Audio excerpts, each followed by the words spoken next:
तो नमस्कार दोस्तों, मैं मनोज कुमार, जिला संवाददाता निजवाड़ी मऊ। मेरी मौजूदगी मऊ जनपद के मऊ सदर विधानसभा में है और ये घोसी लोकसभा भी है। और एक सोशल मीडिया पर एक वायरल हो रहा है खबर, जो अरशद जमाल जी द्वारा सांसद घोसी सांसद पर आरोप लगाए हैं कि उनके कामों को गिनाएं। तो इसी के लिए मैं यहाँ कार्यालय समाजवादी पार्टी कार्यालय, जो राजीव राय सांसद जी का गृह आवास बन रहा है, इसी पर मैं मौजूद हूँ और पूर्व जिलाध्यक्ष मुन्ना यादव जी हैं, उनसे बातें करूँगा। सर, हमारे चैनल में आपका स्वागत है। धन्यवाद। होली की आपको बहुत बहुत बधाई। सर, जिस तरह से अरशद जमाल जी द्वारा एक सोशल मीडिया पर वीडियो वायरल है, उसके बारे में क्या कहना चाहेंगे? चेयरमैन साहब पुराने समाजवादी थे, इस समय भटक गए। उनकी आत्मा भाजपा में के प्रेम में जगी हुई है और हमको लगता है कि वो भाजपा में जाने के मूड में है। जी। उनका विचार यहाँ से खत्म हो रहा है और वो भाजपा में जाने के जुगाड़ में है। इसीलिए मंत्री जी की बड़ाई कर कर रास्ता तलाश रहे हैं और लेकिन रास्ते में उनको ये नहीं मालूम चल रहा है कि आप जिस तरह की भाषाओं का प्रयोग कर रहे हैं, नहीं करना चाहिए। आप एक जिम्मेदार पद पर हैं, आप भी महत्वपूर्ण पदों पर आसीन हैं, आपको भी अपने कार्यों को बताना चाहिए और मंत्री जी का सहयोग लेकर मऊ का और विकास करना चाहिए। मंत्री जी के पास प्रदेश की बजट है और संयोग से जिस विभाग का उनको प्रभार मिला है, उसका लाभ आपको नगर में भी लेना चाहिए। ऊर्जा मंत्री हैं, मुसलमानों की जटिल समस्या है मऊ में बिजली की। इतना रेट, एक एक लूम पर इतना बिजली का बिल आ जा रहा है कि मुसलमान परेशान है। हम लोग क्या आते हैं, हम लोग थोड़ा एक्सियन से कहकर, एसी से कहकर उनको रियायत करवाते हैं। कई बार घरों में सीढ़ी लगाकर मुसलमानों के घर में कूद जाते हैं लोग, बिजली भाग कर और तार काट के लेके चले जाते हैं। माननीय सांसद महोदय ने इसके लिए एसी को भी कहा, चीफ से भी बात की है कि आप चोरों की तरह घर में क्यों जाते हैं। आप बुलवा के अपनी बिजली का तार ठीक करवाइए, लेकिन किसी के घर में कूद के जाना यह शोभा नहीं देता। इस तरह की हरकत से आप लोग बाज आएं।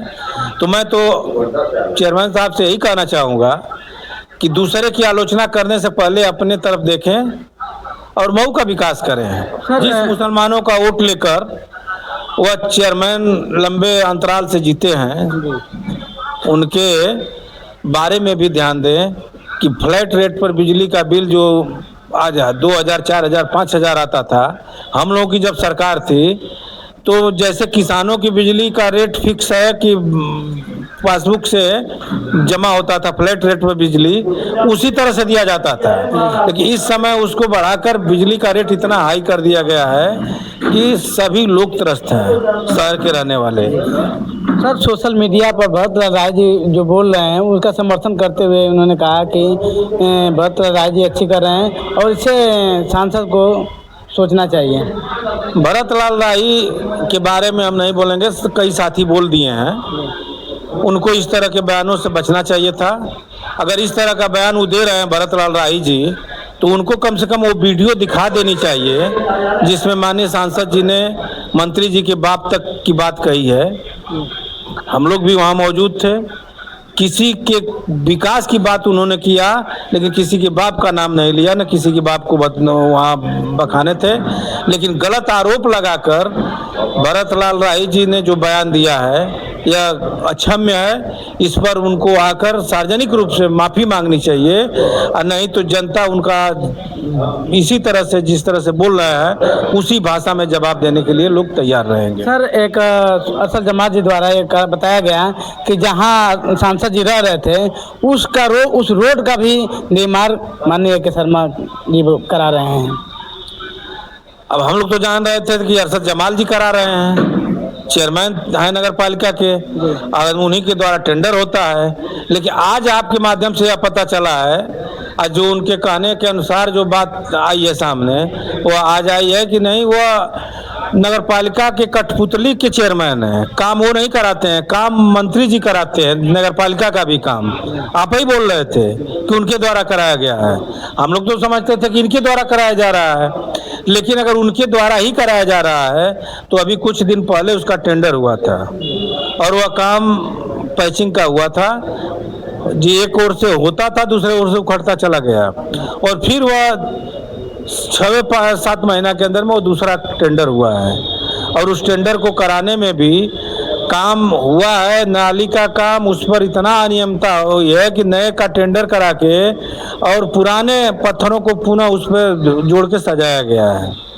तो कराना ये तो नगर पालिका का काम है, आप कराइए, लेकिन आप किसी पर आरोप मत लगाइए। आरोप लगाना है तो पूरे साक्ष्य के साथ लगाएं। सर क्या लगता है कि 2027 को लेकर के चर्चाएं बनी हुई है, चर्चाओं का विषय बना है, एक दूसरे को आरोप लगा रहे हैं लोग? नहीं, 2027 तो अपनी जगह 2027 में तो लोग जा रहे हैं, भाजपा की सरकार जा रही है। जिस मोह में चेयरमैन साहब पड़े हुए हैं कि हम भाजपा में चले जाएंगे या पुनः एक बार चेयरमैन हो जाएंगे, तो वह तो उनका पूरा मकसद होने वाला नहीं है। ऑलरेडी भाजपा में इतने प्रत्याशी हैं चेयरमैनी का कि उनको टिकट मिलने वाला नहीं है। जब भी लड़ना होगा तो इधर उधर का सहारा लेना पड़ेगा उनको। लेकिन 27 का रास्ता तो ठीक है कि जनता परिवर्तन करने के मूड में है, सरकार को हटाने के चक्कर में पड़ी हुई है।